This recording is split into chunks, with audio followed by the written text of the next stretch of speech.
Welcome to Through the CSI Lens, Behind the Yellow Tape. I'm Christina Brakeman. Thanks for joining me. We are now in episode 5. Can you believe it? It seems like I just started this yesterday, and here we are, episode 5. Hopefully you've been enjoying everything. I'm enjoying it, enjoying sharing my stories, and hopefully giving those of you who are thinking about going into this profession, a little bit more information, more real life information, firsthand, accounts. I think we can read all the books and journals, scientific journals. We can go take, semesters of forensic science or crime scene investigation courses.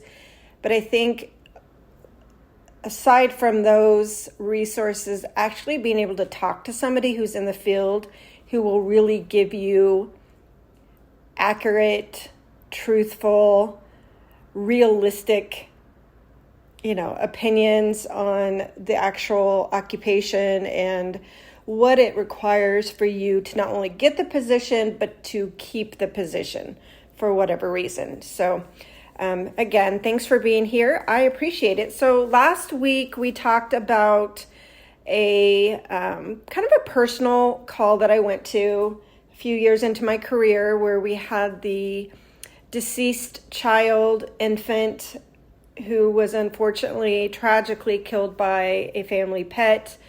And, as many years as it's been, that still resonates with me. And so you'll start to notice the more experience you get, the more aware you are of what could happen. What's the worst case scenario? And so obviously when you spend time with family or friends who are not into the field or in the profession, they don't always think the way we do because they're not exposed to it on a daily basis, right? I mean, it just makes sense. And I know for myself that there have been countless times that I have been with coworkers or just people who have been practitioners, maybe with other agencies, and, we'll be out and about, and let's say we want to go to lunch. And I guarantee you, everybody in law enforcement wants to sit on the opposite side of any public entrance. Literally, we want to be able to watch all the entrances and all the exits. It was funny because I went to lunch with some friends, the spouses, they were all police officers, and then there was me as the CSI, and then a couple of their wives came who were like in dispatch or maybe had a completely different occupation.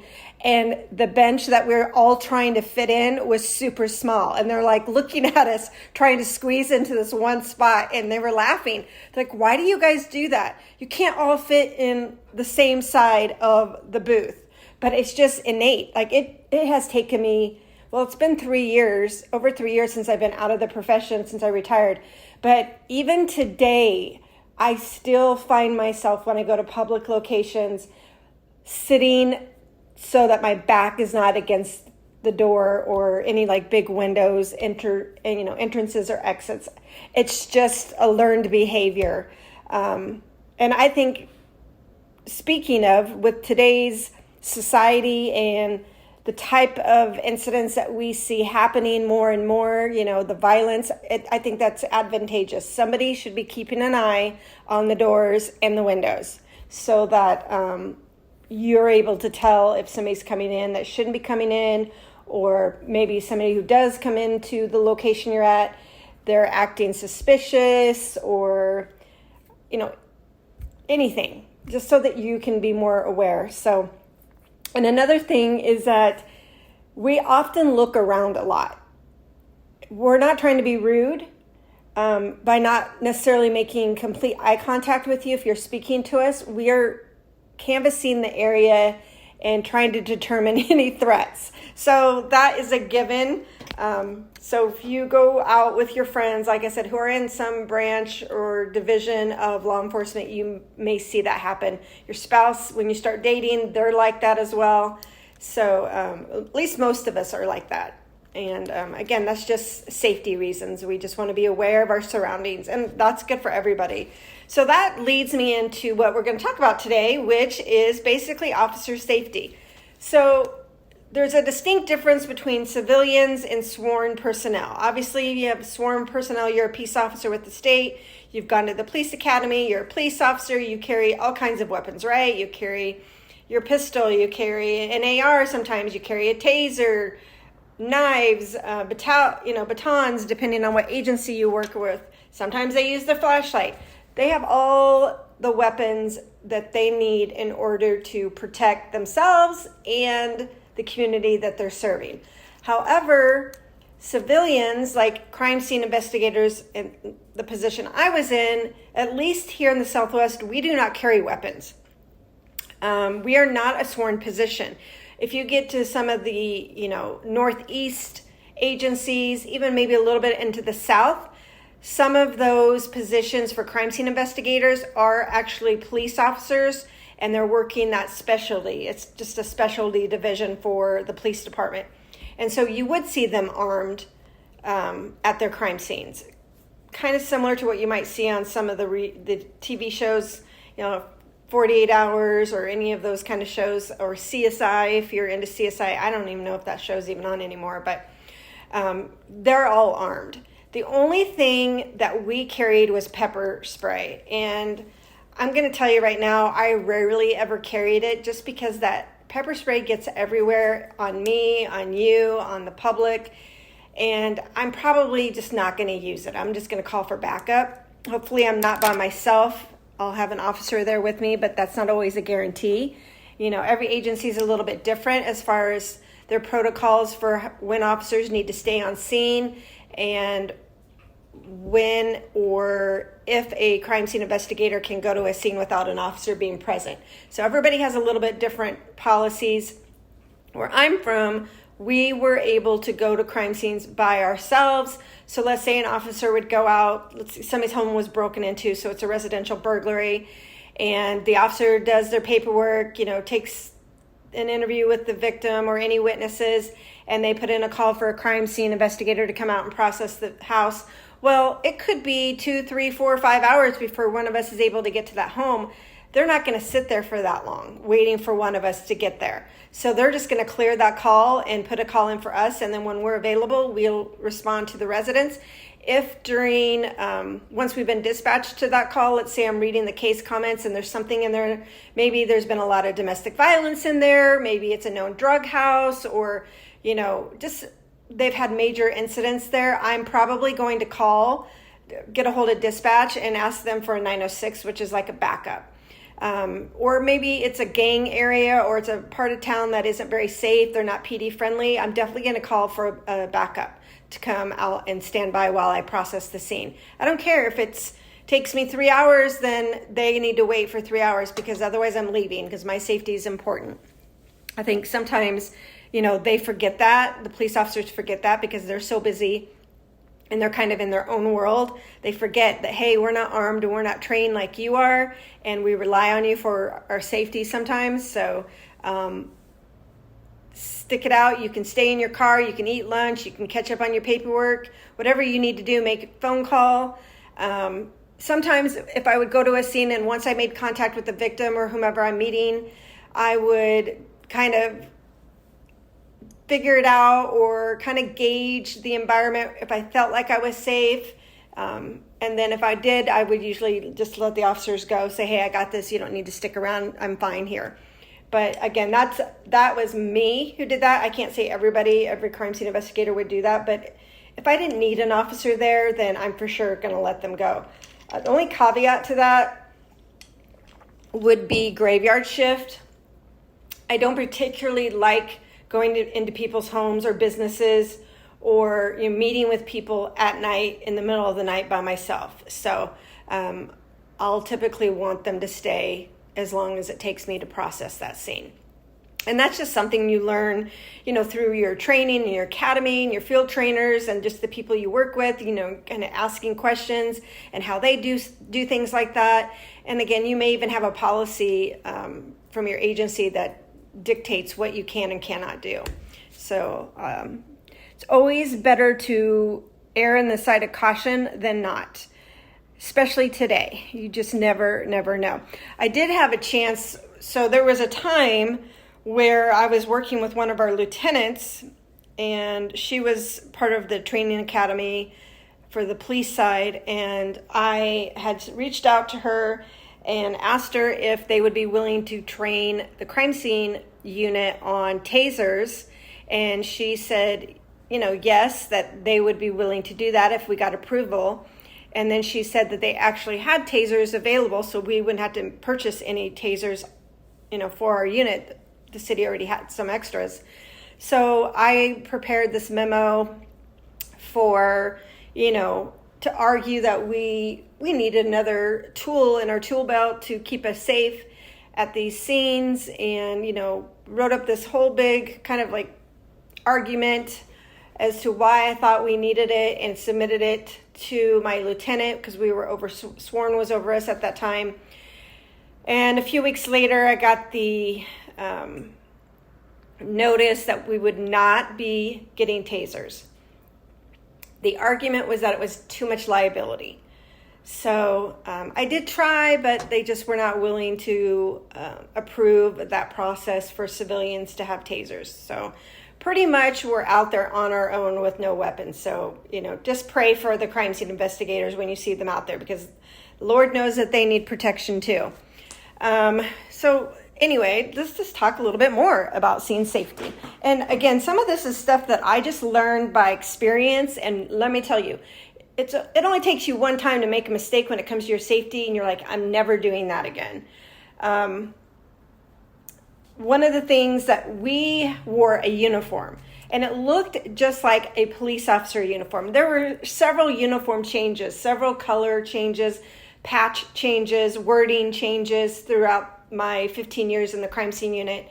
But we look basically just like a police officer. Our uniforms are dark. We wear the cargo pants. We wear dark boots. We wear the duty belt, everything. So there is no way that a normal person or a suspect or somebody who's trying to do nefarious things would be able to distinguish between me and a police officer. They're just not going to be able to do that, typically. So again, we're kind of at the mercy there because we are wearing a uniform. We're not wearing suits out to our crime scenes. We are wearing a uniform.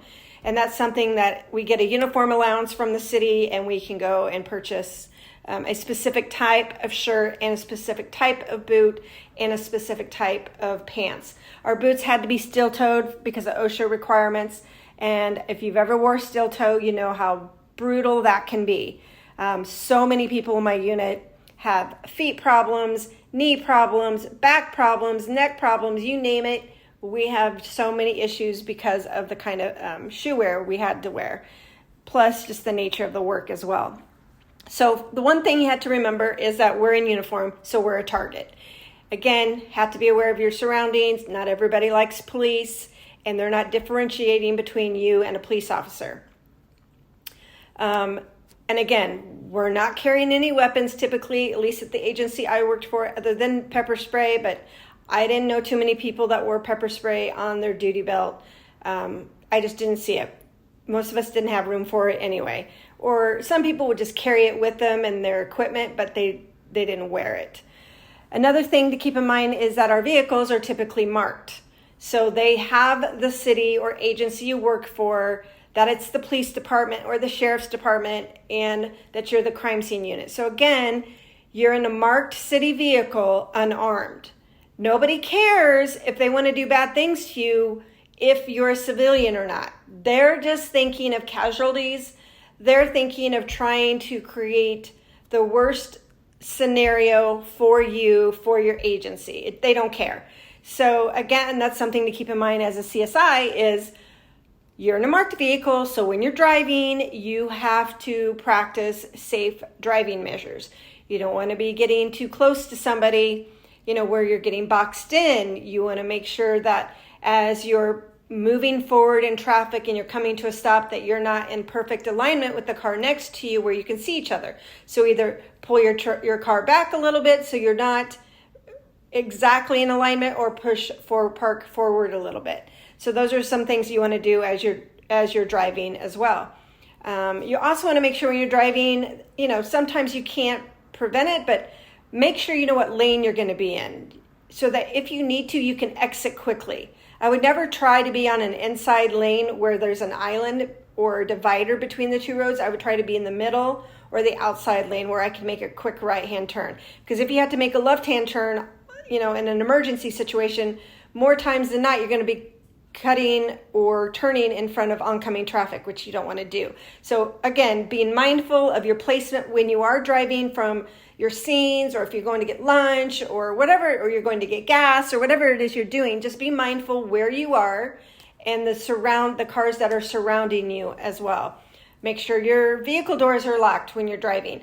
We had an incident where we had an employee who was at I think it was a Circle K gas station, and some guy opened up her van door and was trying to get in and was causing all this disturbance, forcing his way into her car. And so that could be really deadly, right? If he was able to get the door open, but she was able to pull it close, not all the way, but good enough. But if he had a weapon, or he was trying to get in there and maybe pull her out and assault her, or take the vehicle and steal it, any of those things could have happened. Fortunately, she wasn't injured. Officers arrived on scene and they did apprehend the guy. So, got to be aware of your surrounding. Keep your doors locked. You are responsible for your own safety when you are out and about, going from crime scene to crime scene, or like I said, getting gas or going back to the station, depending on what it is you're doing. So you have marked uniforms, you have a marked city vehicle or county vehicle or state vehicle. So those two ways you're already a target. One of the things that you can do, and that the city I worked for did offer self-defense courses, especially for women. If you are going to be in that position, I would highly recommend you take a self-defense course and take it every year. Or even reach out to your training academy and see if there's a course or training that you can come out there and take with them.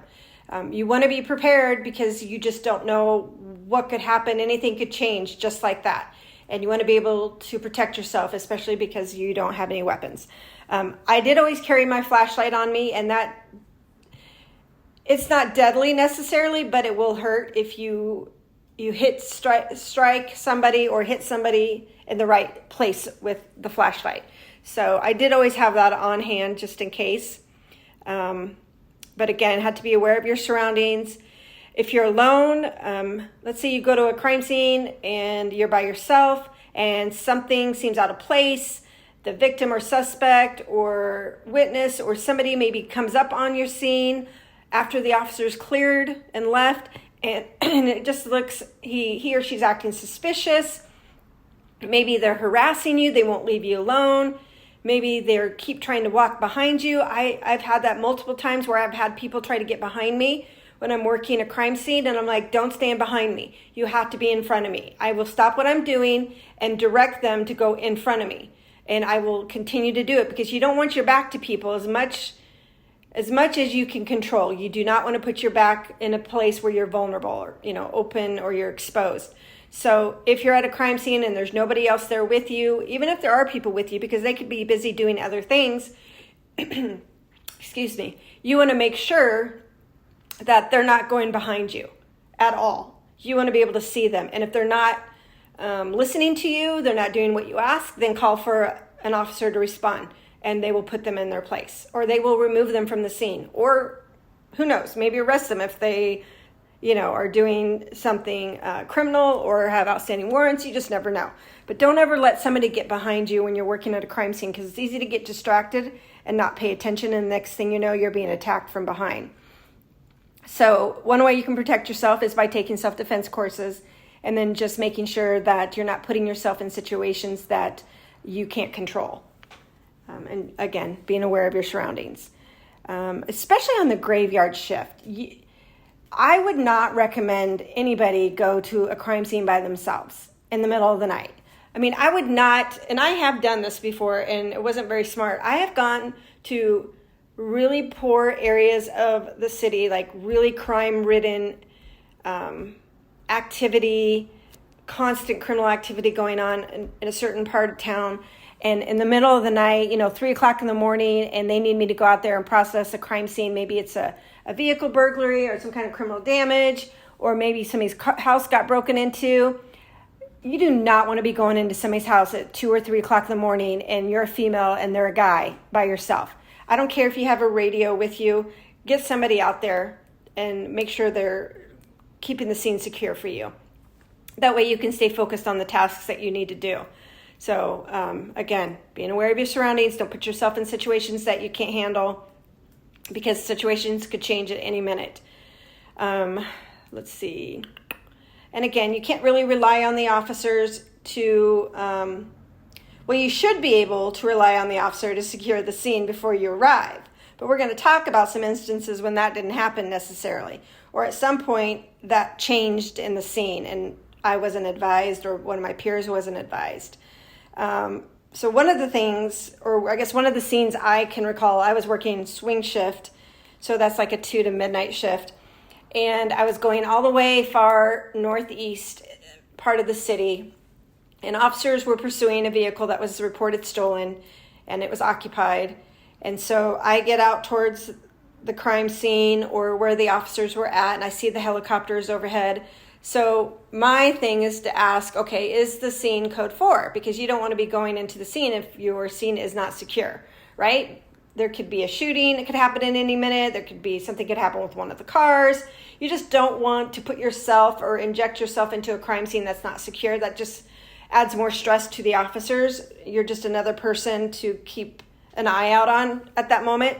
So I ask the dispatch, I'm like, hey, I see the helicopter's out. Is the scene code 4 for me to enter? And she asked the officers on scene, hey, is it code 4 for the CSI to come into the scene? They say yes. So basically this area was a residential area and the streets were pretty narrow. And so I pull up and park my city vehicle right across from the stolen vehicle. And I start to get out of my van and get my equipment, or at least my clipboard, because I'm going to get a briefing, right? I want to be able to write down some important information. So I start to walk across the street to the officer, and about that time he goes, get in your van and go down the street and park. I'm like, what? He goes, get in the van and go down the street to park. I'm like, okay. So I hurry up, turn around, run back to my van, get in my van, drive down the street. And I'm waiting and I'm kind of watching to see what's going on and listening to the radio traffic. Sure enough, so officers pursue this car. Back in the day, I don't even know if they still have LoJack, but back in the day, you could use the service by LoJack, which basically would alert the police of a stolen vehicle. And then that's kind of what happened here. So officers were alerted because they had a LoJack device in their squad car and they found this vehicle. It was occupied. They pursued it. They lost track of the vehicle for a moment. And then when they found it, it was parked on the street in the residential neighborhood and it was unoccupied. At least that's the story. So they think that the suspect exited out the vehicle and then went into one of the homes. So good luck trying to find him at that point. So that's when they call for CSI to come out and process the stolen vehicle. And I get out there. We're at this point where he tells me, get in your van, park down the street. Come to find out, the suspect never actually got out of the vehicle. He was in the back seat laying down. And guess what he had? He had a gun. So in the meantime, the officers are assuming that there's nobody in that vehicle. And it is starting to get dark out, right? But there's street lights on. So you may not be able to see all the way into the vehicle, but you should be opening up the car doors because that's part of searching the vehicle, right? Making sure it's safe, it's secure. There's nobody hiding in there. So sure enough, the suspect was in the back seat laying down. He had a gun.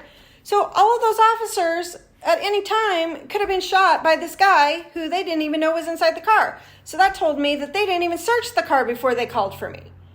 And so finally, they take him in custody. Luckily, he didn't shoot anybody, but there were fired cartridge casings in the car. So somebody had shot the gun at some point.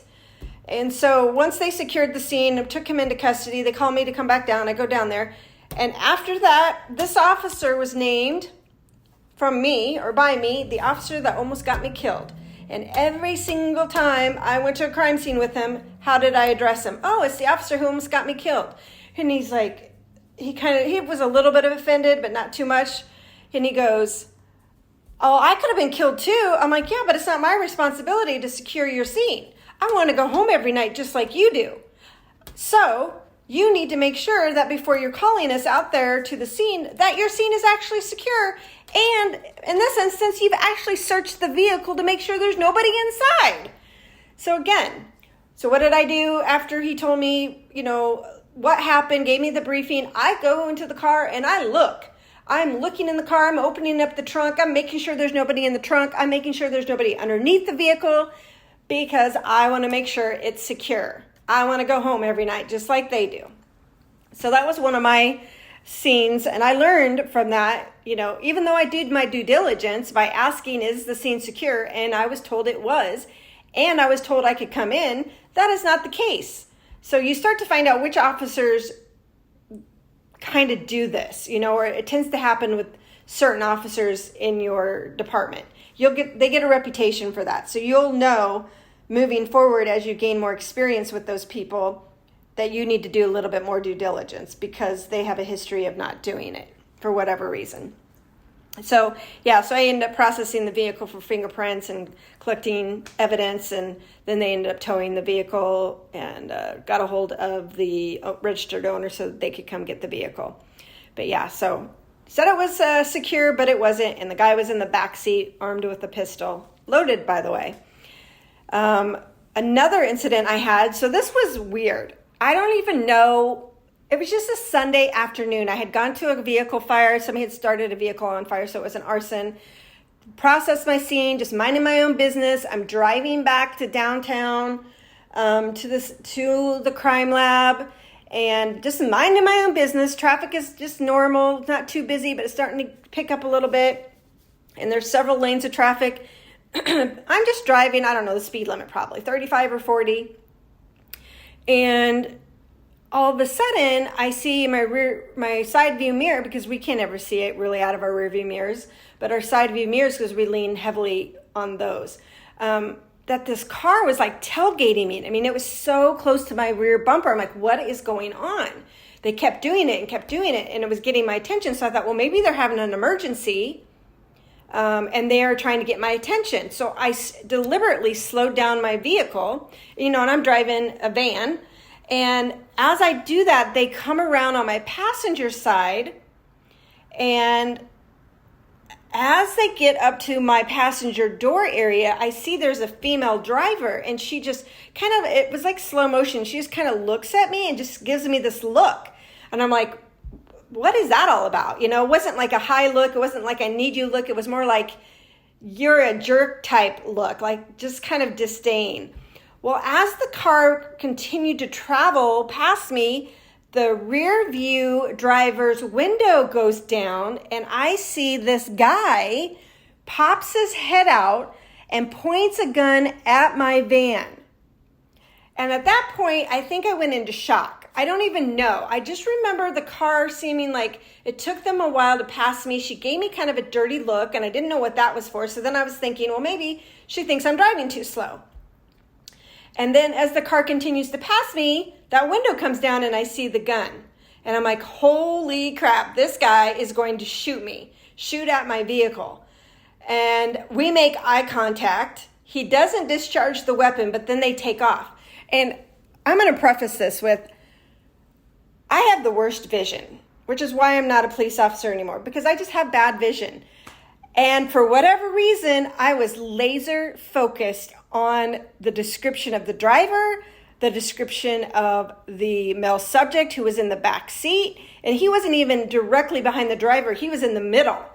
And then the vehicle description and the license plate. I have no idea how I got that information because I can't see where they're. I mean, I can tell like the kind of vehicle it is or the color it is, SUV, passenger car, older, newer, that kind of stuff. Anything that stood out like stickers, damage, the things that we might make it distinguishable.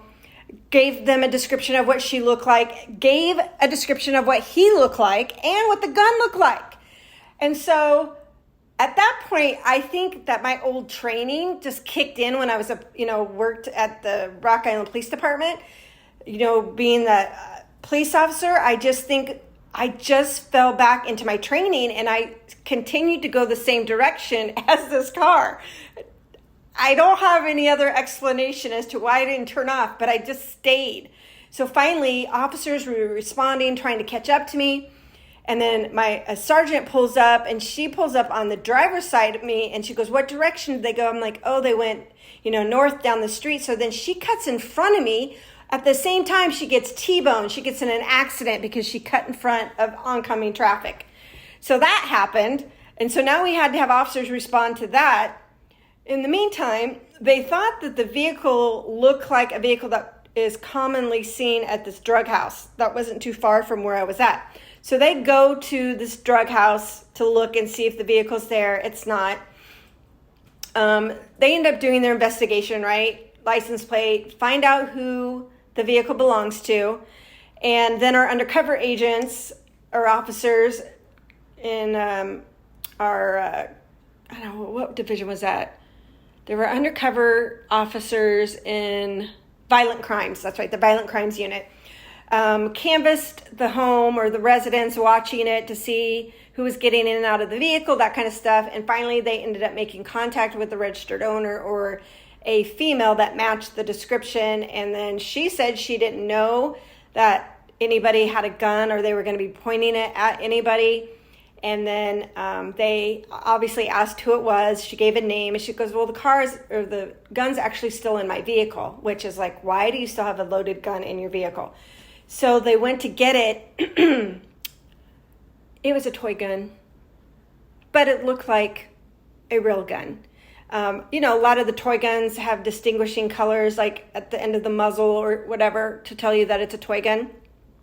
When I described it to the officers, I said it's a black revolver. That's what it is. And that's exactly what it was. It was a black revolver. They found it in the back seat of her SUV. So she tried to act like she didn't know anything about it, but there's 100% she knew. And she should have been charged, but she wasn't.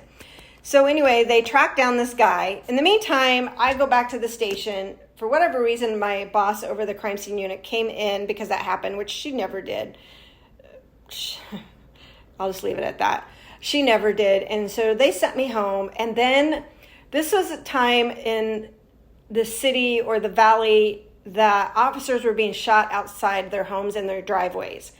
So you can imagine what was going through my mind. I was starting to become irrational with my fears, which is completely unlike me. But I was under a lot of stress when that happened. I mean, the shock. And it was a stressful situation. Even though I handled it well, I seemed like I wasn't stressed out over the radio, but internally my body was just like a pinball machine going all over.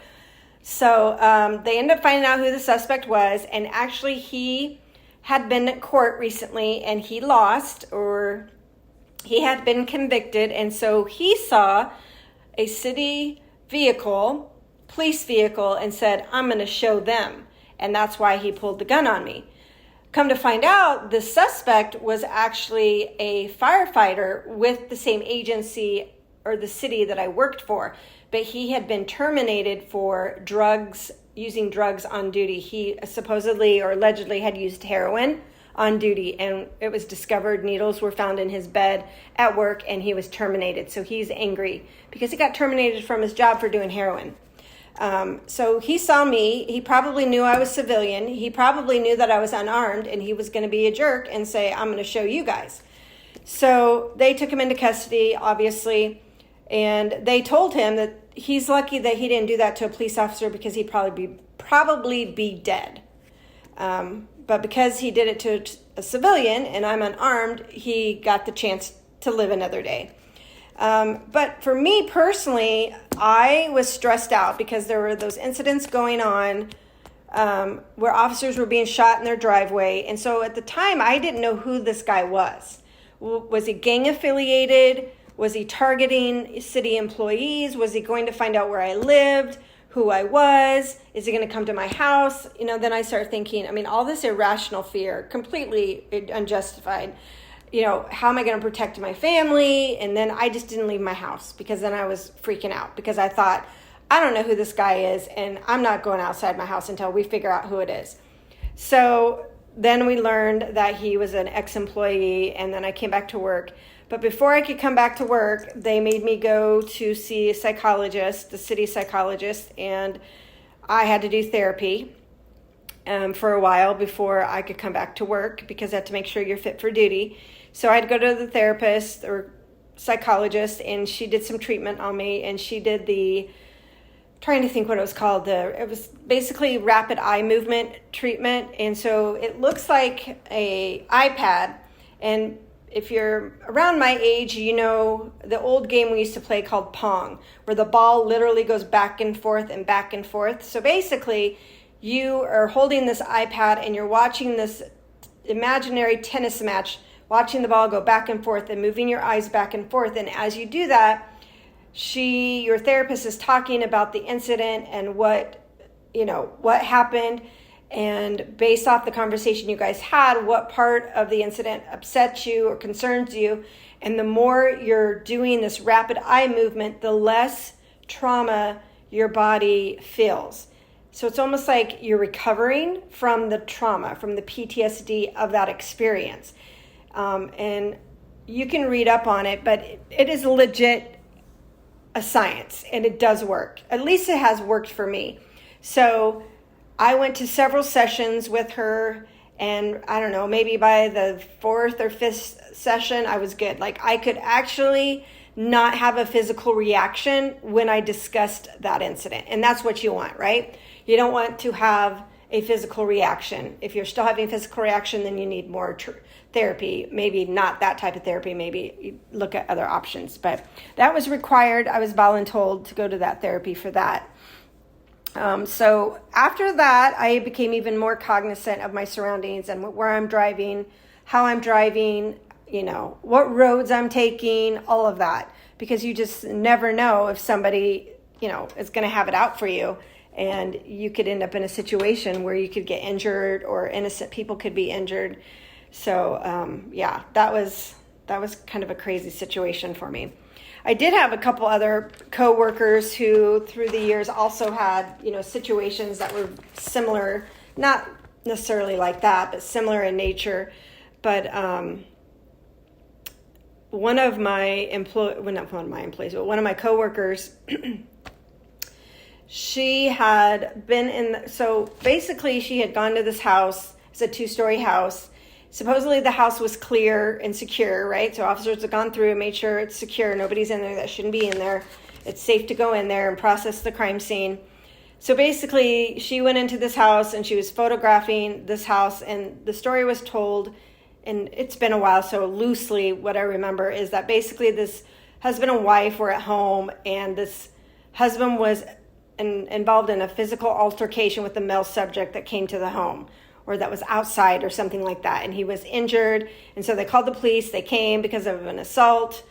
Supposedly the suspect fled. And so they needed a crime scene person to document the scene, right, where the altercation took place, and photograph the victim and his injuries. So as she's photographing the scene, it was like in the bedroom or some office, she's like photographing, and she gets down on her knees and she's taking photographs of whatever was damaged on the ground. And she's like moving back on her knees, and she butts up against the closet. Well, the closet is open just a little bit, and she pushes the door all the way open, and inside is a guy with a knife who has blood on him. So she's like, "Who are you? What are you doing in the closet?" Remember, the house is supposed to be secure. They've supposedly gone through the home and made sure nobody's in there that shouldn't be in there. So she goes hightailing out of the house, running out of the house, because she's in the house by herself, right? Officers are outside. Come to find out, they lied. So apparently the husband and this guy were friends and got in an altercation, and a knife was involved, and that's how they were both injured.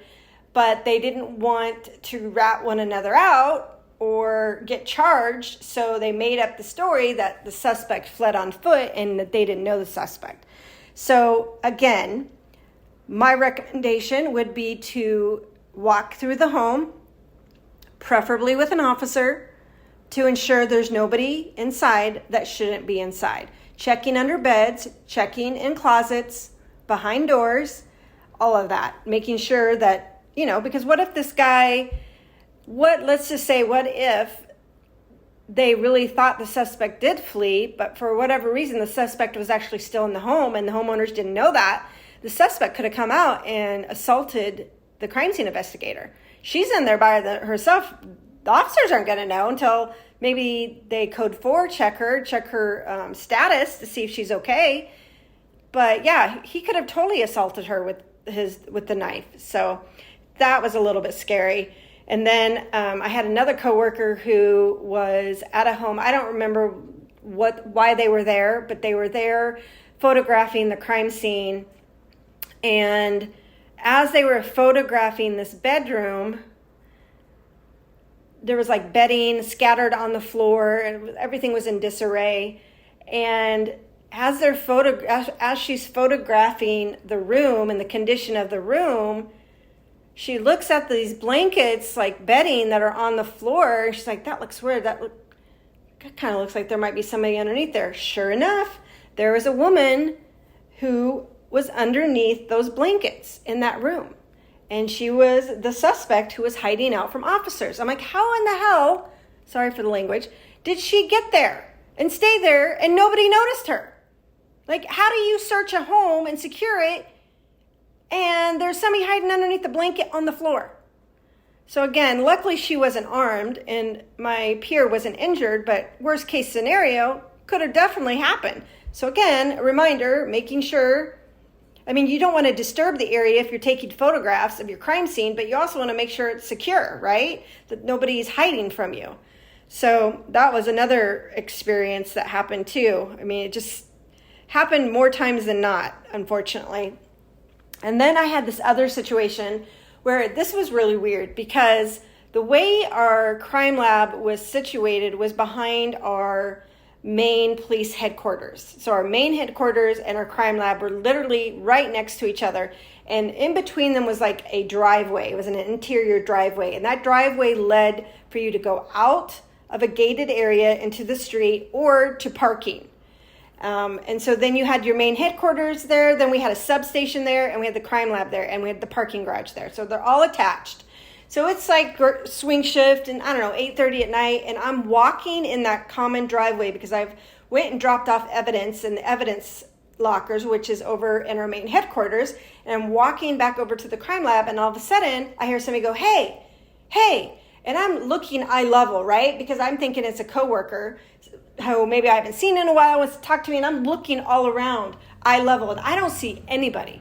And all of a sudden I look up and there's this guy standing up above on the platform where our substation is and where you can get access to the parking garage. And he's standing there and he's looking over down at me and he's screaming, hey. And I'm like, who are you? How did you get there?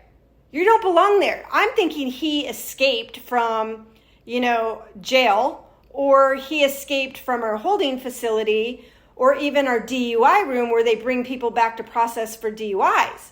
I'm like, holy crap. Or did you get out of the back, or did you get out of a squad car? And the vehicle door wasn't locked. I'm like, who are you? So I instantly am like, show me your hands, because I can't see. I can only see from like mid-stomach up. So I don't know if he has any weapons. I don't know anything. I don't know who this guy is. And I'm like, show me your hands. And so he lifts his hands up. I go, keep your hands up. And I'm like, how did you get here? He goes, I was being chased down the street and I climbed over your guys' fence to get in here because I was being chased by somebody. He goes, but I hurt my foot. I cut my foot. I'm like, do you need paramedics? And he's like, he didn't really answer me. So I get on the radio, right? I blast my emergency button and I say, hey, it's so-and-so. We have a male subject who's gained access into, our private area outside of our substation. He says he's injured, has a foot injury. We need medics. I don't know if he has any weapons on him. Give him a description of what he looks like. About that time, officers come running out, guns drawn, just holding him down, hey, telling the guy, don't move. Show us your hands. Do you have any weapons? Are you injured? Who are you? Who are you here with? How did you get in? yeah, so that was a whole thing. And I always think, man, this guy could have had a weapon. He could have opened fire. And I would have never known. I would have never seen it coming because he climbed over this tall gate to get over because he said he was being chased. I don't know if that was the truth or not. I don't think he meant to do anything nefarious. I think he was legit either crazy, high, drunk, or he really was trying to get away from somebody. He was fearful of his life and was like, I don't care what happens to me. I'm going to jump this fence and go in a gated security area where the police are. But it's a felony to do that, so that's a whole thing too. I don't know what they ended up charging him with. So even at your crime lab or your police department or substation, you may not be secure. So again, learn your environment, look all around, don't be putting your nose into your phone or whatever else you have. Be aware and be cognizant of your surroundings because you just never know. So yeah, that situation was crazy. But more experience I got, the better I was at those situations and just judging for myself whether or not I should be doing this or not doing this. One of the things they taught us is that in the city vehicle we drive, we're never supposed to pull forward in a parking spot. So you'll see, at least at some agencies, where city vehicles are parked backwards. So if you know me personally and you've ever been in my personal vehicle or my POV, you know that I always back in. I rarely pull forward. And that is just because, one, if you're in your vehicle, you can assess your surroundings. And two, if there's an emergency situation and you need to get out, you can get out easily. I remember I worked with this one girl. She was fairly new, and she went to this apartment. It was kind of like a house that was converted into 4 or 2 apartments, I guess. But the way in was a super narrow driveway, and then it made an L. And then that part was the parking. The short part of the L was the parking, and it was super narrow and small. And she took her van all the way back there, forward. And I got there because she had an accident because she couldn't get her van out. She struck the stucco wall. And I'm like, girl, what are you doing bringing your van all the way back here? I'm like, you can't do that for safety reasons. You'd never get out of here. You'd be dead before you could try to get out of here. You got to park on the street. So that way, if shit hits the fan, you can get the hell out. I was like, ugh, goodness. So yeah, so she had an accident, hit the van, and then I had to go out and do a report, not a report, but take photographs for her because the police had to take a report for the damage. So always be aware of your surroundings. If you take anything from this, that is what you want to remember. So I think if I just reflect back is just how easy the situation can change and how quickly it can change. And so you can't plan for every scenario, but just be mindful that any given moment, things could go south. So you want to go home every night. I want to go home every night. So let's just try to work together. And if you have to, go through your scene with somebody to make sure nobody's there. One of the other scenes I did back in the day, so we had this scene where it was a duplex and it was in a shitty part of town, crappy part of town, sorry. Not the best part of town.